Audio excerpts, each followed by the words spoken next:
How do eating disorders create an unhealthy relationship with food? And how do you rebuild that relationship to create positive food experiences? We'll find out in the next episode of the Food Experience Unplugged video series.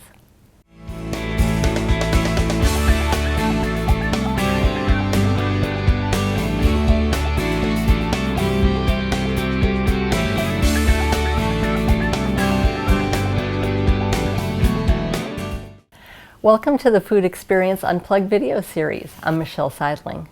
Today we will examine eating disorders and how you can reestablish a healthy relationship with food to create positive food experiences.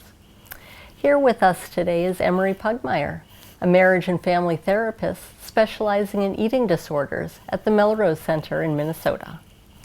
Emery, thanks so much for meeting with me today. You're welcome.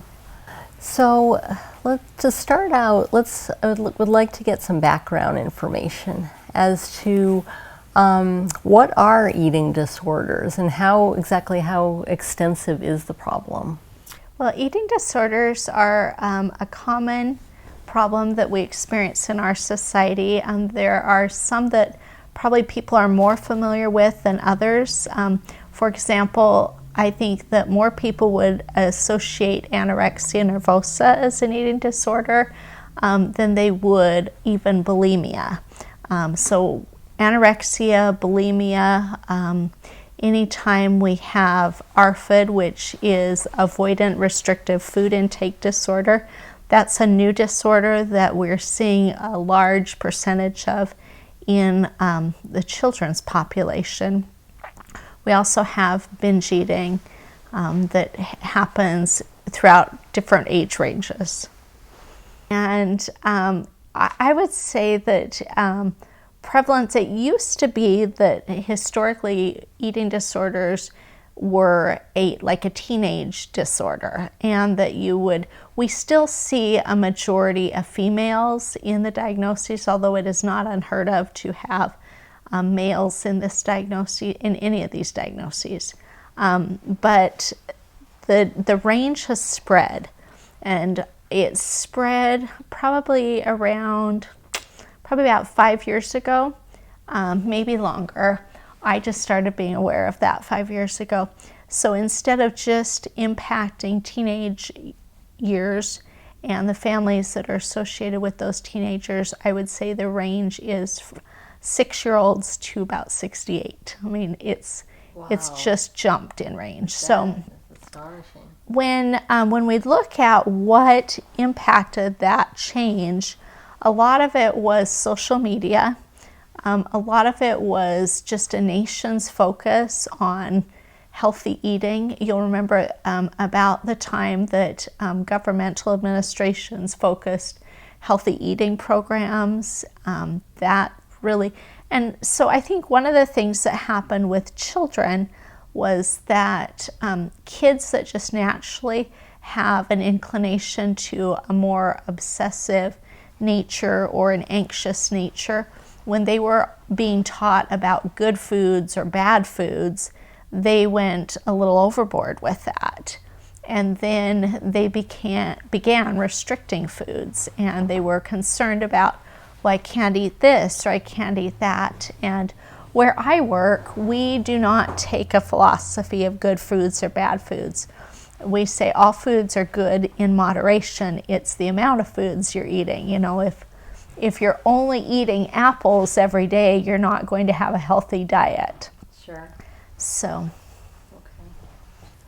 So you mentioned social media is a lot of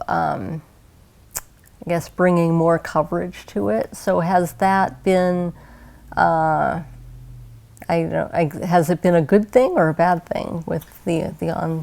Well, I think social media in general brings a lot of, it brings a lot more communication, but it's not necessarily accurate communication. For example, you may get a really great picture of someone, but it may not be what they always look like. You know, you don't see the 50 deleted pictures before that. Mm-hmm. So I would say there is a lot of making myself look good in social media that everybody else looks at. And it's not just with eating disorders, with any mental illness. If you have 300 friends and everyone is posting their happiest moment of the year, you're going to go, what's wrong with me? How come I don't have 300 best moments? Well, you probably do have one of those moments that year, but you just have 300 friends that are posting their happiest moment every day. Okay. So with eating disorders, there is a lot of social pressure around this is normal. This is what everyone looks like. This is what everyone eats. I would say that there are a lot of people making a lot of money on diet plans or eating programs or exercise programs. Sure. And their method is to use marketing. They want to draw customers in. And so they're pounding our population with information about what you should look like, what you should want to eat, and that's what they do. So not that that's necessarily evil in itself, you just need to know the rules of the game you're playing. So how, with eating disorders, how does that affect your relationship with food? Well, I think that the biggest thing about eating disorders is you are no longer in control of your eating. So eating disorders set up a bunch of different rules in your brain that you then have to prescribe to. And it's almost like having a third entity saying, here's what is good, here's what is bad, and your ability to choose is severely limited because you now are allowing this third entity, an eating disorder thought process, and we call that thought distortion, to make those decisions for you. So I think it would be helpful to give you a little background about some research in eating disorders. Sure. Probably the first research that was published came actually out of the University of Minnesota, and it came at the end of World War II. The researcher's name was Ansel Keys, and the U.S. government was trying to decide how to best feed prisoners of war or victims of concentration camps at the end of World War II. And so they sent out a call for members of the social service, and the ad basically said, will you starve that they be better fed? And so men that were enlisted in the social service at that time were, they were like conscious opposers to war, or they had different restrictions that had not allowed them to feel comfortable in enlisting for combat. Okay. So they spent their time working for our nation, like building bridges, civil service. I think I said social service before, but it was civil service. Okay. And so these men, and they were all men, there were hundreds of them that said, yes, we will do this. And roughly around 30 were chosen for the study. They were brought to the University of Minnesota, where they were housed. They were given an education. Some of them had jobs, and then they were monitored for the first couple of months, physically monitored to see how's this person's health, what are they doing. Then they started to systematically restrict food, and they started to take their food away. And then this would never pass a review board today. That's why this research is not, it's never been duplicated. It probably never will. So then after they restricted their food intake, then they started monitoring their physical activity as well. And interestingly enough, every one of these patients or research subjects started to develop thought distortion. They would increase in anxiety, they would increase in depression. They started setting up rules around food that were not healthy, that they did not set These were men that got caught shoplifting, stealing, and basically these men developed a mental persona like you would see of someone living in a concentration camp, even though they were not experiencing the severe brutality or different things that were going on there. But because their body was physically being starved. Sure. And so, and now that fits with anorexia nervosa. When we look at, we're really restricting food and intake there. But I think another interesting part and how this will tie into like binge eating, if you restrict your food intake, you will then become hungry at some point. Sure. And then you're going to likely binge. And so it is a cycle. I tell my patients, I have never seen someone with a binge eating disorder who has not restricted previously. And they say, really? But in my experience, restricting comes in several different ways. You can restrict on the frequency, you can restrict on your amount, and you can restrict on your variety. And so there is always restriction that goes on. Our society, and going back to your question, social media, it almost glamorizes restriction, where it does not glamorize feeling out of control. But the reality is when someone is restricting, they're probably out of control as well, because they're usually not making those choices. Mm-hmm. Okay. So is it restricting more to an extreme level? Because, if you think day to day, I mean, you make different food choices, you're restricting or non-restricting. How is that different? I would say that you're restricting to the level,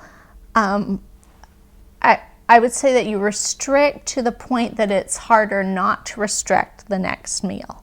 So when restricting becomes reinforced, that would be where it's becoming problematic. So, and there's a difference. I don't use the term restricting for people that are making a conscious decision. Like if you were to say, yeah, I'm not going to eat that right now, but you would have no problem eating it 2 days later.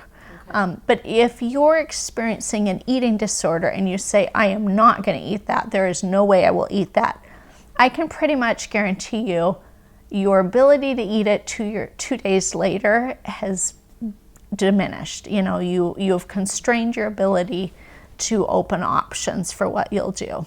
When you're making choices and you're using your agency, you still have those options available. How does someone diagnosed with an eating disorder, what is the process? How do they overcome that? Well, it depends on which eating disorder you're working with. Obviously, someone with, let's just take binge eating. The first thing I would look at with binge eating is we have to get you on a regular eating program so that you're not restricting, starving, then binging. So the first thing we do is normalize the frequency of eating.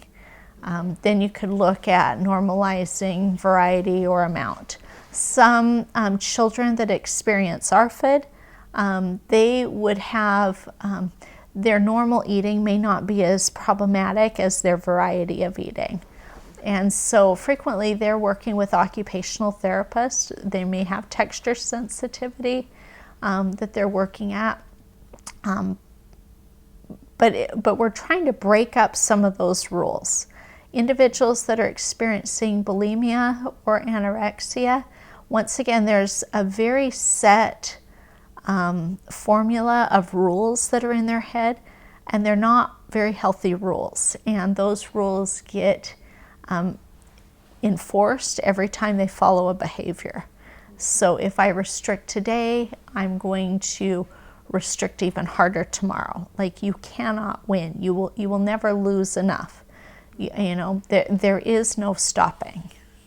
So it just keeps upping the ante. So with them, we're really looking at challenging those rules. But going back to that Ansel Keys study, what they found in that study is, and these were all men, in their, when the body gets deprived of nutrients, the brain shuts down. You do not have the ability to make that choice. So if I were working with a patient with anorexia or bulimia, the first thing I would do would be to identify, is this person medically stable? And what do I need to do to increase medical stability? That's your first, you can't work with them if they're not medically stable. And if they're not medically stable, their brain is not going to be working either. So we want to establish medical stability. The second step would then be to interrupt symptom use or the eating disorder patterns that they're using. For example, I then go to the bathroom and purge the food that I've eaten. Well, what can we do to interrupt this pattern? How do we interrupt these rules around restrictive eating or obsessive exercise that are not helping you be healthy? I think that a helpful thing to look at is that when someone is connected with an eating disorder, it disconnects them from all other aspects of their life. And it may not disconnect them completely, but an eating disorder becomes your best friend. Even though you may hate it, it requires all of your time, it requires all of your energy, and we love things we sacrifice for. Well, an eating disorder requires a lot of sacrifice. And so if all of your thoughts are based around food and your body and your exercise, you don't have a lot of energy to focus on people you have relationships with, your work, your hobbies. It's consumed by an eating disorder. I'm sorry, I don't think I answered your question very succinctly, but I would say then the first thing is to establish medical stability. So you start with regular eating. Like, is this person getting regular food? And we encourage eating 6 times a day. Breakfast, lunch, dinner, and then 3 snacks. Now, there is research out there that that's not necessary. Well, that's if you can get enough caloric intake in your body in the 3 meals a day that you don't need that. My population that I'm working with, there is no way I'm going to give them the amount of calories they need in a day in 3 meals a day. That's not going to work for them. It's too hard. They're like, I can't eat all that. So to break it into 6 times of eating a day, it increases their metabolism. It helps them to adjust that mental part of it. Like, it's okay. And it's an eating disorder really focuses on the future. Like, well, I can't eat this right now because what if I get offered this in a few hours? Well, they're never going to eat that in a couple hours, and so it's really, I think, don't waste your moments that you have sitting in your lap for the moments that may come in 2 days. Just make the most of what you can do right now. So the first thing we do is establish medical stability. The second thing we do is work on interrupting symptoms, and those are very behavioral. Then we work on establishing the mental changes, looking at thought distortions. And I would say any form of therapy is going to address both the behavioral component, the cognitive component, which is where your thought distortions will be, and then it will also impact an emotional component. Like, how do you feel about this? Eating disorders frequently flood families and patients with emotion. And I'm always telling my families that I work with that I wish I had a vinyl cling machine maker so that I could send them home with a bumper sticker that read, "Your emotion does not change your behavior," or "Your emotion does not change my behavior." Because frequently when someone, even those men that I mentioned in that study, they would become so emotional they would engage in behaviors that were not typical of them. Okay. Well, it's not uncommon when you're hungry. I mean, think about you and I. When I'm hungry, I do things that I would not typically do. Mm-hmm. I react to people differently. And so if you've got someone that is depriving their body of nutrients, and then or is using food as a coping mechanism, they become very emotional after that. And so then they want that emotion, like it gets to rule their life. So we want to interrupt that. So going back, establishing medical stability, interrupting symptoms or patterns, and then working on the emotional piece, and then identifying the emotions, giving them their place. Like they're there, but they don't get to be the boss. The research around families and treating eating disorders, the most researched, the best research that's out there is called family-based therapy, and it has been proven to be the most effective with teenagers experiencing eating disorders. And I would say that this research was based around like anorexia nervosa to begin with, but it also applies to bulimia. And the number one priority of this research is to sit and eat a family meal together. Really? So number one thing, like, and you think about it, in today's society, how many families actually sit and eat family meals together? I mean, I have had numerous families come into my office after their patient has lost 50 pounds in 3 months, and they say, well, we thought it was looking different, but we weren't sure what was going on. And I'll say, well, what happens when they're eating? Well, we don't usually eat together, so I didn't know that she wasn't eating, or I didn't know he wasn't eating. Really? And so that's the number one treatment in family-based therapy, is you sit down and you have family meals together. The second part of that is the parents provide the food. The parents make a decision on what food is there for the child to eat, and then the child uses all of their energy to eat the food provided for them. They don't use their brain power to decide, well, maybe I should have this, maybe I shouldn't have this. Their energy is used to eat it. And I liken this to, if I had enough gas in my car to drive to Duluth, and then I pulled out of my garage and I left the car running in the driveway, and I let it run for the next 8 hours, the likelihood of me getting to Duluth without stopping to fill it with gas is probably not going to happen. And so I don't want my patient to use their energy in the driveway. I want them to use their energy making decisions that are actually getting mileage for them. So I want my families or the parents to make the decisions of what they need to do, and then have the child make the decision, how am I going to get this in? Families will frequently say, well, how do we do this? They're refusing to do it. Set it down, put the food in front of them, sit as a family. This is a normal thing. We eat as a family, and then you're going to sit there and you're going to sit. I mean, the reality is there may be 98% of this child that doesn't want to eat this, but there's probably a 0.5% that's starving. There's probably 1% that doesn't want this eating disorder to be controlling their life. There's more than just that big part.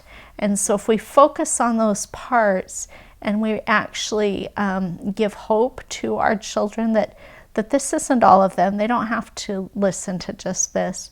They do have the ability to do it. FBT encourages you just to sit there with them. And I've been to conferences and trainings with them before. They're like, yeah, if you have to sit there for 2 hours, they'll eventually eat it. You just sit there. You don't have to force it. You don't have to get mad. Do not become emotional. This is what we're having, and you need to eat it. Your emotion doesn't change my behavior or your behavior. I don't care if you're crying. I don't care if you're yelling at me. This is the food, and you need to eat it to restore medical stability to your body. It's pretty hard. I call that shifting into neutral for parents. That's a very difficult thing to do, because parents love their children and they can see their bodies are failing. They don't want that to happen, and they want their child to take control of it. But the reality is the child doesn't have the ability to take control of it at that moment. One of the things that I, especially around the holidays, The holidays are very difficult for patients experiencing eating disorders because there is such an emphasis on eating and foods.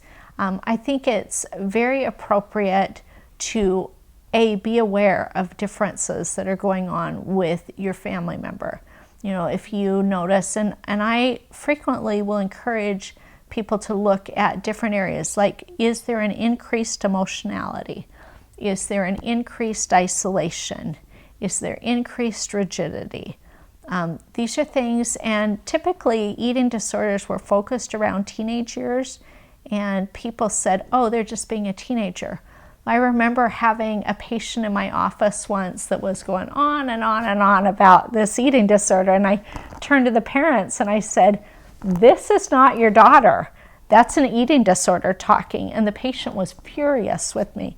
She said, this is to me, this is how I think. And I was like, you know, sweetheart, you might be really special and unique, but I have heard that like 30 times, those exact words. There is nothing unique in that statement. There is nothing special about it. That's an eating disorder. I hear it all the time. And those parents were like, now that we think about it, that isn't how she communicates. But they were so gripped in the fear of, what is this? What's happening? You know, so I would encourage parents to watch for the increased emotionality, increased isolation, rigidity. I would also watch for body changes. You know, if you're noticing someone losing a lot of weight, or you're noticing different behaviors, like someone goes to the bathroom every time after we eat, that's a warning flag. Don't think, oh, that's not my kid. My kid's a good kid. They are still a good kid. They're just being, they're under the influence of an eating disorder, and it's your job as a parent to help them get rid of that. So be aware of the behaviors. If you're going to be aware of those behaviors, you have to be present in your child's life.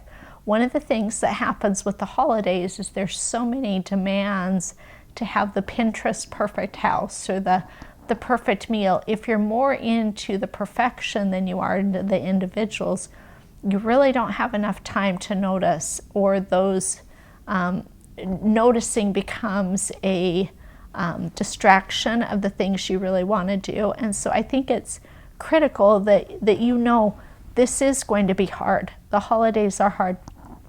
It's very frequent that we set up, okay, we know we use anticipatory socialization all of the time in our lives. You know, I'm going to prepare for this. I'm going to think about this in preparation for the event. So if you know you're going to Uncle Joe's for a buffet on Christmas Day, you probably know what Uncle Joe serves every time.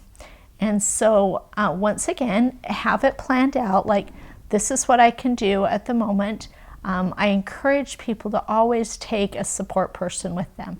Like a parent should be saying, this is appropriate, because I don't want the children making that decision of, this is what I can eat, this is what I can't eat at the moment. The parent knows what's appropriate to eat. And parents will frequently say, well, I don't want to upset them. You know, this is your job to be a parent, not to be a friend. Your job is to help them through this. So as a parent, I can say that, yeah, it doesn't feel really good to not be a friend, but you've got plenty of years left for being a friend. Right now, they need you as a parent, and they need your help.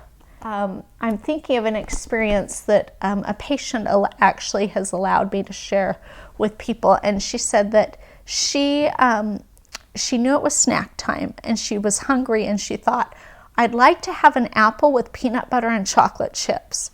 But then the eating disorder voice came into her brain, and she thought, you shouldn't have that peanut butter and those chocolate chips. You don't really need that. You know, an apple would be healthier. And she said that it was like playing mental ping pong, going back and forth in her mind. And finally, she was so exhausted. She's like, I just give up. I just won't eat anything. And her mom came into the room and said, hey, it's time for snack. What would you like to have? And my patient yelled at her mother and said, I'm not eating anything. Well, her mother had no way of knowing that she had been going through this battle. But as we went through this and discussed it later, the mom said, probably if I would have said, hey, do you want to have a peanut butter and jelly sandwich? She would have thought, oh, maybe that apple with peanut butter wasn't that bad of an idea, and so we don't want them making those decisions. We want a parent to make that. And this is very difficult for that anorexia population because these are kids, I call them the red tie wearers. These are extremely motivated children. They're typically very brilliant. They're not children that you need to motivate. They're not children that lack in volition. They're able to accomplish what they want to get accomplished. And they're self-starters. So for a parent to have to kind of backtrack in this child's life and to start to do things for this child that they haven't done for a long time, it feels really weird. But I always tell my parents, I'm like, you are not going to be doing this forever. It's like if your child had a knee brace on, or had stabilized their knee, you're probably going to need to tie their shoes for a few years, or not a few years, or for a month or so. That doesn't mean that they weren't capable of tying those shoes for years before, and it doesn't mean they won't be capable of doing it again. It's just at the moment they need your help. So what steps can people take, as well as their loved ones who are helping them through this eating disorder? What steps can they take to reestablish their relationship with food and to create positive food experiences in their lives? Well, it depends on which eating disorder you're working with, but I would say all eating disorders have, we've got to establish normal eating rules and get rid of the ineffective rules that are taking over someone's life. For example, some of my patients that are experiencing ARFID, they've had really scary experiences with food. Like they have either choked on food, they have allergies, or they've witnessed someone else choking or having a bad experience with food. They also may have just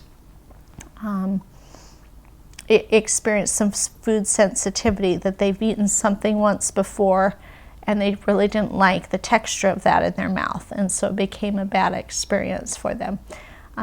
Individuals experiencing binge eating disorder are typically feeling very out of control when they're engaged in a binge, and so the negative thoughts are pouring in around themselves, around that activity about themselves. And once again, that's pretty scary. Anorexia, and I would say also bulimia, they're following a set of rules that does not necessarily make sense to a mind that is not afflicted with an eating disorder at that time. And so what we want to do is establish any type of normalcy. That's why we go to eating regularly. That's a normal thing. People eat. That's a normal thing, being around other people. And it's very difficult for caretakers that they're like, how would you think that that's normal not to eat? Or why do you think that it's okay to go work out at 2 a.m? That doesn't make sense to me. But and I think caretakers, it can be very painful to them because they feel like they're put in a position where the patient who is experiencing an eating disorder is choosing an eating disorder over choosing them. And that is not true at all.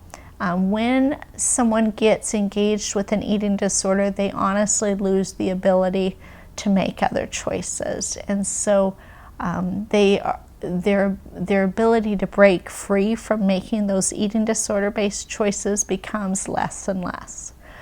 So back to your question, how do you establish a good relationship with food? The first thing is you want to establish any type of normal.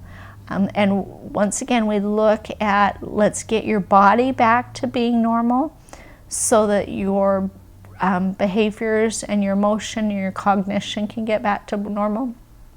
So a really basic thing is get your body to eating regularly. The next thing we look at is, where is this person's weight? supposed to be. And we often use growth charts. So we look at a growth chart. Frequently, I've had patients come in and they've said, oh, my doctor says I'm overweight as a 10-year-old, and so I need to lose weight. And I'm thinking, well, did this doctor look at your growth chart? Because if this is a kid that has been in the 90th percentile, we want that child to continue to be on the 90th percentile. If this is a kid that was on the 50th percentile, we want them to continue that. Same if you're on the 30th percentile. That's the genetic makeup of that child. And we can work on, okay, what do we do to increase health, decrease health, not decrease health, decrease weight, increase weight, so we can maintain health. Obviously, we have a society where there is an increase in obesity. There's an increase in obesity and there's an increase in anorexia. They are the same problem. They're just exhibited at two different ends. And that problem goes back to your question. Neither of those have a normal relationship with food. They both are using food as a coping mechanism to either avoid other areas in their life or to put all their attention on. But it really eliminates their ability to have other areas of their life. So to someone who is working to overcome an eating disorder, what would the expression positive food experience mean to them? What would a positive food experience be in their life? I'm trying to think of that. I'm thinking they would say there are no positive food experiences. So now I don't believe that. I think that as we work together, they can go back and say, oh, actually, this one wasn't that bad. But an eating disorder brings the present to focus so much that, and when a person is experiencing an eating disorder, they are being beat up mentally. Like they can never do anything right. They've never done that, and so if they're, I frequently encourage my patients, well, you have to look at the eating disorder part of you and the recovery part of you, because there is a part of them that wants to get well, but there's a part of them that feels so remorseful and guilty for getting well, and that's that eating disorder part. Like, you're wrong for doing that. So I think it would be very difficult for patients experiencing eating disorders to have positive food experiences. In my workplace, we try to create those. For example, the binge eating groups, they get together and they as part of their treatment, they will have positive meal experiences. And those are accompanied by a dietitian, by a therapist, and the food is chosen, it's there, and then they get to decide on their amount and how quickly they're eating it, what's happening with that. But there's some criteria around that gives them a little bit of structure to feel comfortable. Positive eating experiences are also created for our binge eating and anorexia patients, where, and I don't know that any of them would say they're positive eating experiences, because we're honestly more focused on restore the weight and get them medically stable before they can even recognize that something's positive. Because when you get so low and to a point where that mental negative talk is so strong, there's no way you're going to have a positive eating experience. I think to prevent that, as families, you eat together, and that it's not, we really try to focus on get rid of the good food, bad food terminology. That's not helpful. And so, yeah, if your family wants to have Oreos, have Oreos, don't have Oreo, I think the law of diminishing returns is a great economic principle to look at. If you have Oreos every meal of the day for a week, you probably aren't going to like Oreos the next week. And so some of this fear that, well, if I have that, I'm never going to stop, it's really unrealistic. I mean, that does not happen in any area of life. And specifically food, your body is not going to want that. What happens with nutrients like that? Well, quite honestly, your body flushes them out, you know. It's going to take in what you need, and it's not going to process the rest. So there are things you can definitely choose things that are, this is what my family likes, this is what we're going to try. Exposure is a big thing, I think, you know. The more you open up opportunities and expose people to things, the more they'll try things. I remember when I was a young mom, I remember I had 3 children in the grocery cart, and we walked in the grocery store and they said, "Can we please have broccoli?" And someone looked at me like, worst mom ever, you know, like, you only let your children have broccoli? And my husband's throat itched when he had broccoli, you know. He liked broccoli, but I think he has an allergy to broccoli, so we didn't eat broccoli very often. And that was a treat to them. It was a new thing, and they loved broccoli. You know, so what are you exposing your families to? What different things are available? Yeah, I think exposure is a big thing. And that really is part of treatment that we're having, is what is happening with exposure. You can, if you are being treated for eating disorder, more than likely you have had a punishing exposure to food. You know, so for example, I choked when I ate this, or my thought distortion really beat me up about eating this, or I really felt like that was wrong. And so we want to create positive experiences. And we'll do that in an inpatient setting, in group treatments. We really hope to create that in family settings so that can continue on. I will say though, without a patient really restoring weight, if they're severely underweight, they cannot change that thought distortion. And so I'll often see families saying, well, they just wanted to negotiate. I will gain weight if you'll let me eat what I want. I just think, do not go there. You know, like, it's never, that's like that eating disorder trying to say, okay, well, if we play by my rules, I'll let you win around. It's never going to let you win around. So instead, it's capitalizing on the fact that you are going to become so tired you will give up. And that's frequently what we have happen. So you have to set rules in order to, people, when they restore weight, they will get back to the point where they can have positive experiences. But if they are underweight, their mental capacity is limited, and it doesn't matter how positive the experience is, they're under the influence of an eating disorder that will only allow them to look at it through a negative lens. So let me tell you about boundaries. I think this is one way that people can create positive experiences with food. I liken boundaries, I think of the double yellow line on a road. That's a boundary, and it's not set because it doesn't like the color of your car, the model of your car, the age of your car. A boundary should be set to protect, not to punish.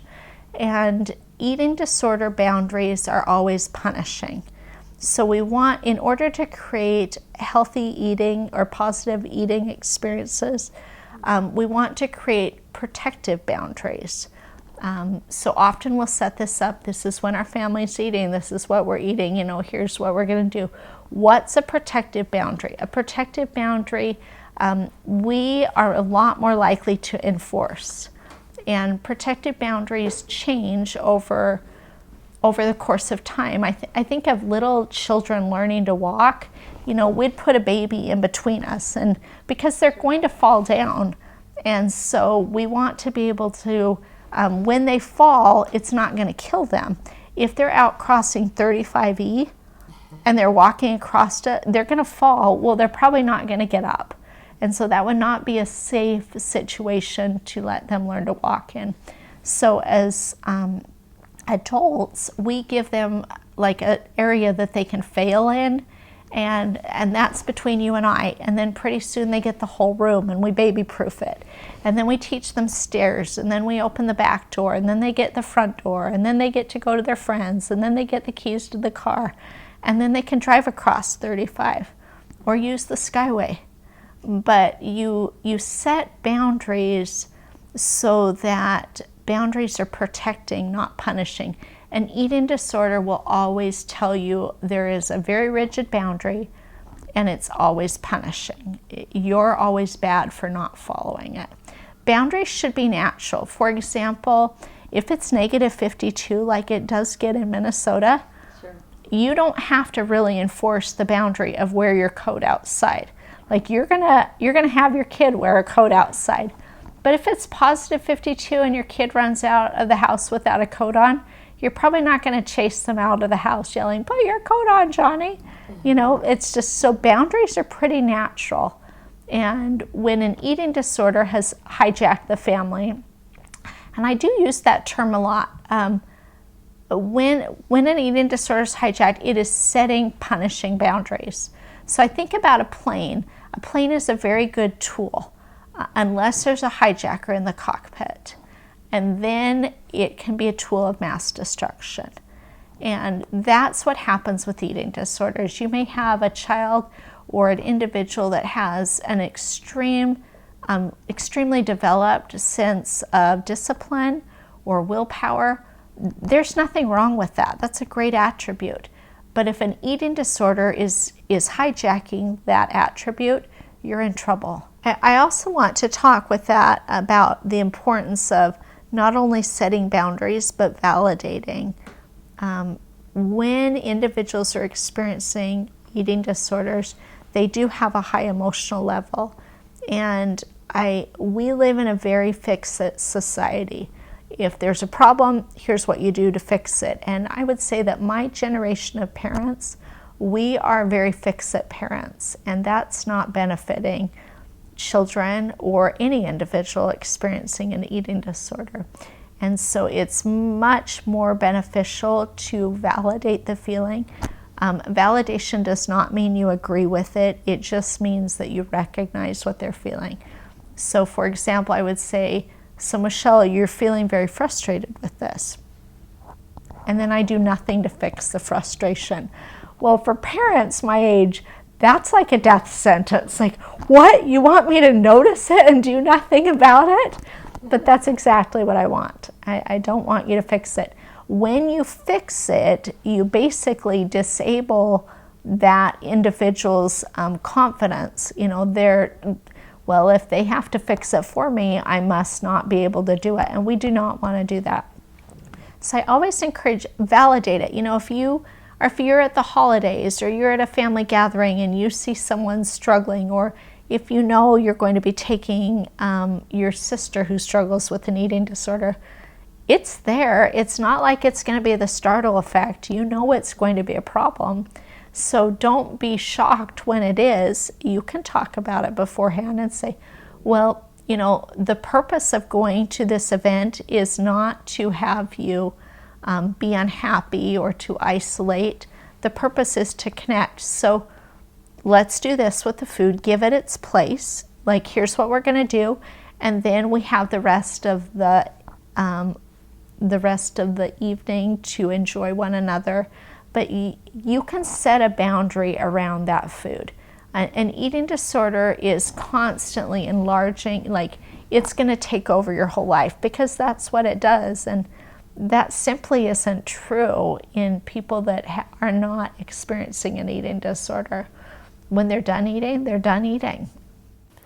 So you mentioned that the eating disorders, they affect their whole life, essentially. So in what ways, once they've reestablished those positive food experiences, how would those affect other areas of their life? Well, I think the first thing is they just have time that they can invest in other areas of their life. You know, if 90% of my day is focused and my thought power is focused on eating, and the other 10% is on doing it, I've pretty much used up my day. Sure. So we're going to mobilize the time that you actually have to notice things, to connect with people, to engage in different things. And that's going to be a critical part of all therapy when we're working on this, is to establish a life worth living is the term that we'll use. Because when an eating disorder is in charge of your life, it's choosing the life you're living. It's not you that's choosing it. So for families trying to help those with eating disorders, what are some things that they can do to kind of create an environment conducive to reestablishing that relationship with food and building positive food experiences?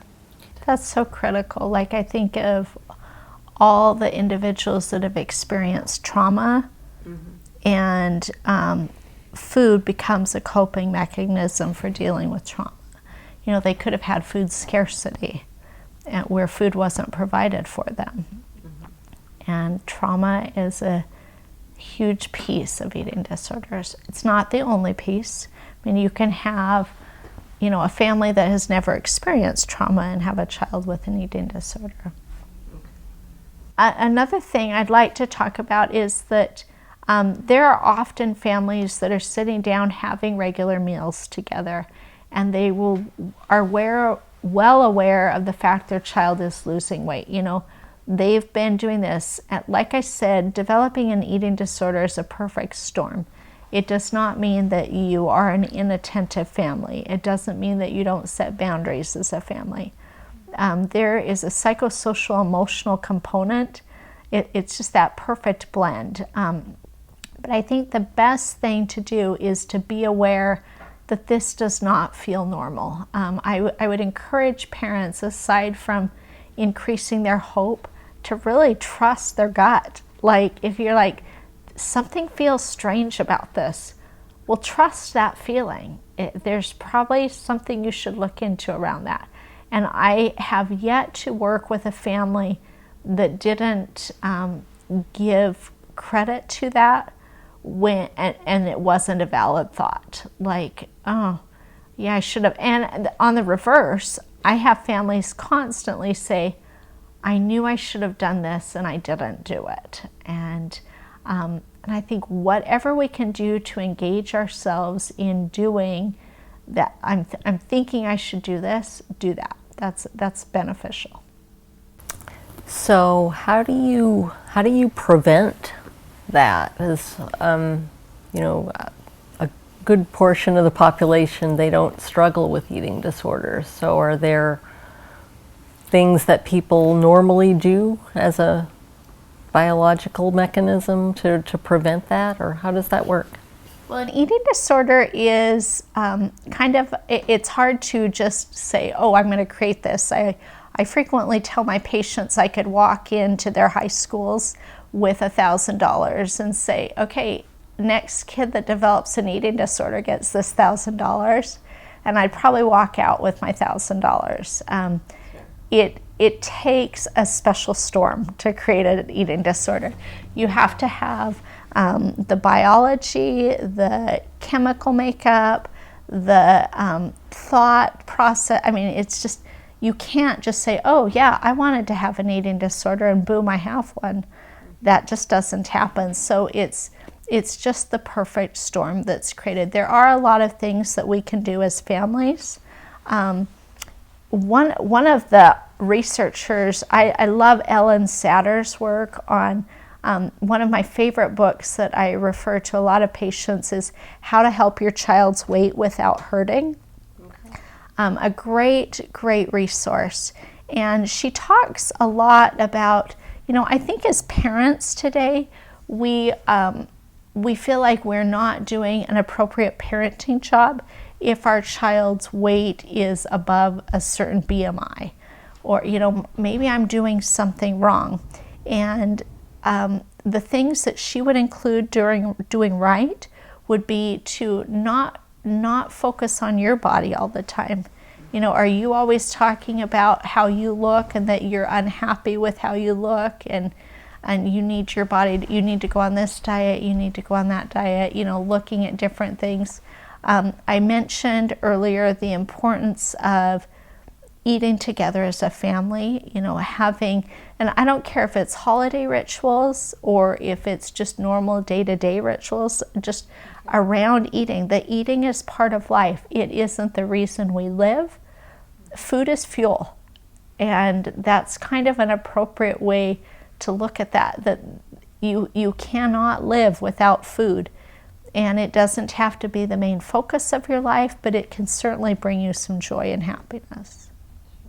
What are some takeaways that those who are watching this can learn from, whether they themselves have an eating disorder and are trying to overcome it, or if they have a loved one who is going through that? What would you